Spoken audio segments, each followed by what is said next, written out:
Well, hello there, good fellow preppers you all are, and maybe a few gardeners who got brought into this video by mistake.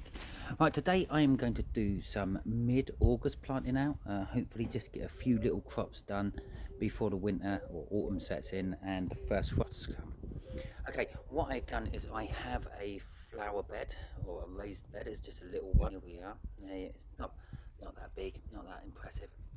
I planted loads out in here during the spring. Nothing come through except for a load of potatoes, which I didn't plant.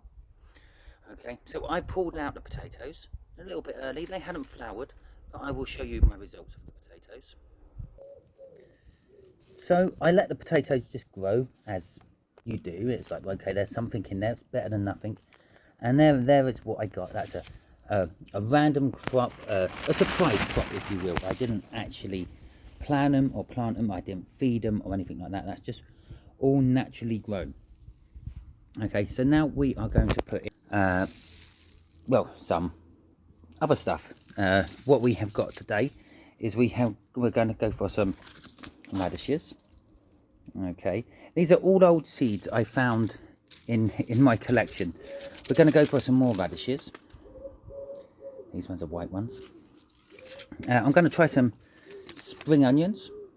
Okay, I don't know if they're going to go or not because, well, most of them are, as I said, a few years old. We've got some spinach seeds and we got some beetroot as well. We are going to try. This isn't your standard glow beetroot. This is like a big root type beetroot. So we're going to see how it goes in my little plot. So I'm just going to set up the camera so you can see me plant them out, and you can tell me if I'm doing things right or wrong. That's absolutely fine. If you have any comments to make, if you have any tips about planting out late in the season, let me know, because this is the first time I've ever done it. And the whole point of my channel is to teach people who don't normally do this stuff how to do this stuff, and the pitfalls, and hopefully where I go wrong they won't in future. So I'll put you on pause and I will get set up. Well, here we go. I've just literally pulled out one of the garden canes up at the back there, just to make some little troughs or divots in the bedding area. That's what you want to call it. I don't know what you would call it. Here's the bedding area where I'm going to put in my seeds, and, well, let's just hope for the best afterwards.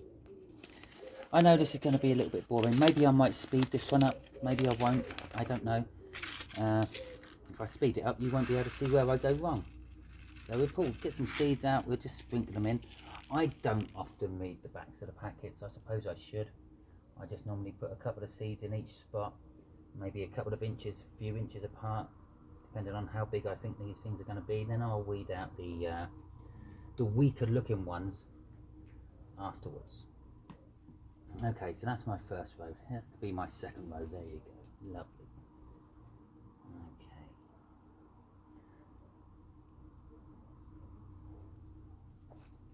So my first row was the radishes, the big long white ones. I have grown them before. I didn't have much luck with them then, but they were just in a little pot, so maybe why. Oh, seed bag in a seed bag. Fancy that.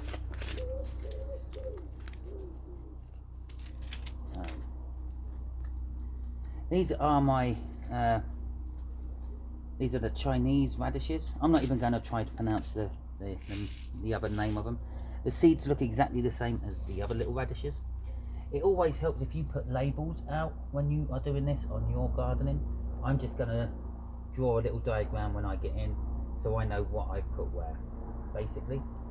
And because I haven't read the instructions properly, I normally just sprinkle a few of the seeds on top afterwards, just in case they're just meant to be like top laying seeds.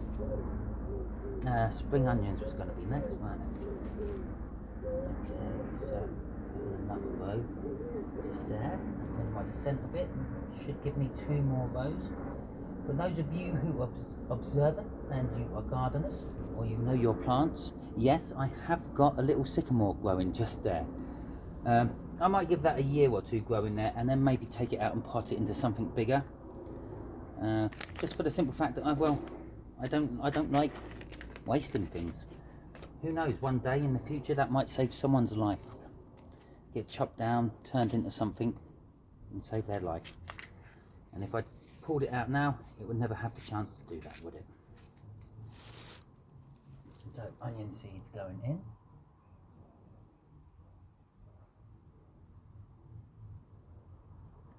Cover them up, just put a few on top loose.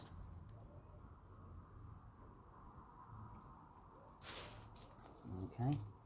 If they don't work, it's okay, it's fine. The birds will eat them. And who knows, maybe I'm going to have a big fat pigeon one day. Okay, let's put the spinach in next, which can go just there.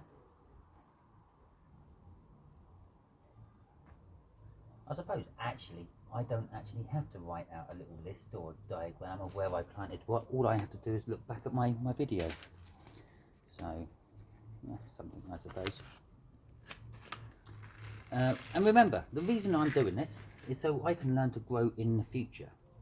Because who knows what's going to happen in the future.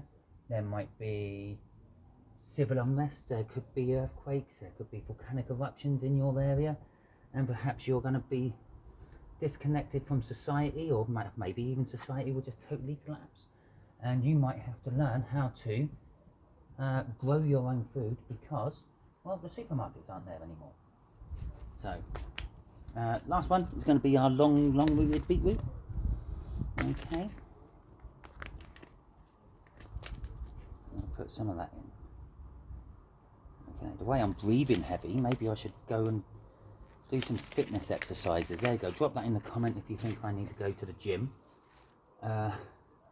Because, well, doing a little bit of gardening shouldn't make me breathe this heavy, should it, really? And if I'm going to be surviving some sort of traumatic aftermath disaster, I'm going to really need to be in a little bit better condition. Okay. The reason I'm only using half the flower bed at the moment, or the raised bed at the moment, is because I'm also going to throw some out at the end of August, sort of stagger your planting. So if it does work, if it does take, and they do grow, then I will have a staggered crop. So I'll be able to get some out later on and some out earlier, if that makes sense. I hope you enjoyed this as much as I enjoyed doing it. And I hope you go out there and you learn how to garden. If you already know how to garden, let me know in the comments. That would be great. If you're in my area, we could even get together, have a chat and a catch up.